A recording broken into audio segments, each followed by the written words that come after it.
Hello, யாரு? சமுத்திர சங்கியா? எது case தட்டுப்பாடா? அதெல்லாம் ஒன்றும் இல்லைப்பா. இந்த ஹோட்டலுக்கெல்லாம் ஏதோ இன்கம் டேக்ஸ் ரைடு வருதான், அதுக்கு பயந்து தான் மூடி வச்சிருக்கிறானுங்க. மற்றபடி எல்லாம் டோமரு ரூமரு. டேய் ஏண்டா மனசாட்சியில் அப்படியே மண்ணில் போட்டு போச்சிருவீங்களாடா? இந்தியா முழுக்க லட்சக்கணக்கான ஹோட்டல் இருக்கு. எல்லா ஹோட்டலுக்கும் ஒரே நேரத்தில் இன்கம் டேக்ஸ் ரைடு வந்துருச்சு. சரி, பெரிய ஹோட்டலில் இன்கம் டேக்ஸ் ரைடு வந்துச்சுப்பா. தள்ளு வண்டியில் வியாபாரம் பண்ணுறவங்க என்னடா பண்ணுவாங்க? தள்ளு வண்டியில் இட்லி வியாபாரம் பண்ணுறவங்க, வடக்கரை போகிற அக்கா, இவங்களாம் கடை மூடி வச்சிருக்காங்களே, இவங்களுக்கு இன்கம் டேக்ஸ் ரைடே வந்துச்சு. கரெக்டாக கேட்டான். இதுக்கு என்ன சொல்லி சமாளிக்கிறதுன்னு தெரியலையே. என்ன யார் மேலே பழிய போடலான்னு யோசிச்சுட்டு இருக்கிறியா? ஆமாம் அச்சே, இல்லை அதான் வழக்கமாக எப்போ இது நடந்தாலும் பாகிஸ்தான் மேலே தூக்கி பழிய போடுவீங்களே, அந்த மாதிரி சொல்லி விட வேண்டியதுதானே? இல்லையே, பாகிஸ்தான் செட் ஆகாது. அவனே தீஞ்சான், நம்மளோட காஞ்சி போயிருக்கிறான். வேற சரி, அப்போ ஒரு ஐடியா சொல்லு. இந்த முஸ்லீம்கள் தான் காரணம், பாய்ங்க தான் அதுக்கெல்லாம் காரணம் அச்சு விட்டுற வேண்டியதானே? இந்த கொரோனா மாதிரி ஏதாவது நோய் வந்தா பாய் தான் காரணம்னு போடலாம். கேஸுக்கு பாய் மேல போட்ட செட் ஆகாது. சரி அப்போ ஒன்று செய், வேற வழி இல்லை. இதுக்கெல்லாம் காரணம் திமுக தான் அப்படி சொல்லி திமுக மேல போட்டுரு. திமுக அடிக்கலாம், ஆனா அது ஒரு மாநில கட்சி. இது இந்தியா ஃபுல்லா தட்டுப்பாடுன்றதுனால அவன் மேல பழி போடும்.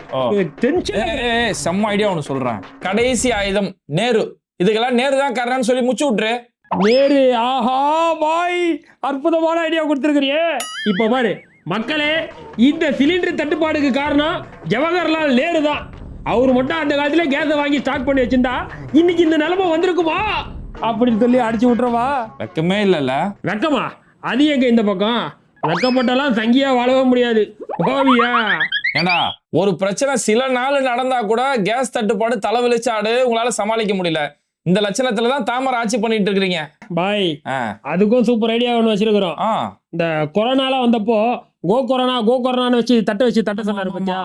அந்த மாதிரி இப்போ கேஸ் தட்டுப்பாடு வச்சதுனால கிளாஸை வச்சு ஒன்று யோசிச்சிருக்கிறோம். என்னடா நைட்டு 9 மணிக்கு எல்லாரும் லைட் ஆஃப் பண்ணிட்டு கேஸ் வேணும் பாரத மாதாக்கி தான் கிளாஸ் தானா வந்துருமா. எங்க சைக்கோ சங்கிகள் வாட்ஸ்அப் குரூப்ல வந்துச்சு. இதெல்லாம் உங்களை சொல்லி பிரயோஜனம் இல்லடா. உங்களை நம்பி இந்த வடக்கான் ஓட்டு போட்டான் பாரு, ஓட்டு போட்டுட்டு ரூபா நோட்டு செல்லாதுன்னீங்க, அதை நம்பி வரிசையில போய் நின்றுட்டு கிடந்தாங்க. அதுக்கப்புறம் அந்த கொரோனா டைம்ல ஆக்சிஜன் தட்டுப்பாடு, அந்த ஆக்சிஜனுக்காக வரிசை ஹாஸ்பிட்டல் வாசல் தேவடு காத்துட்டு வரிசையில நின்றுந்தாங்க. இப்போ சிலிண்டர் பற்றாக்குறை, சிலிண்டருக்காக இப்போ நாடு முழுக்க வரிசையா கட்டிட்டு நிக்கிறாங்க. மொத்தத்துல உங்களை நம்பி வரிசையில நின்று ஓட்டு போட்டதுக்கு வாழ்நாள் முழுக்க வரிசையில நிக்க விட்டானுங்க.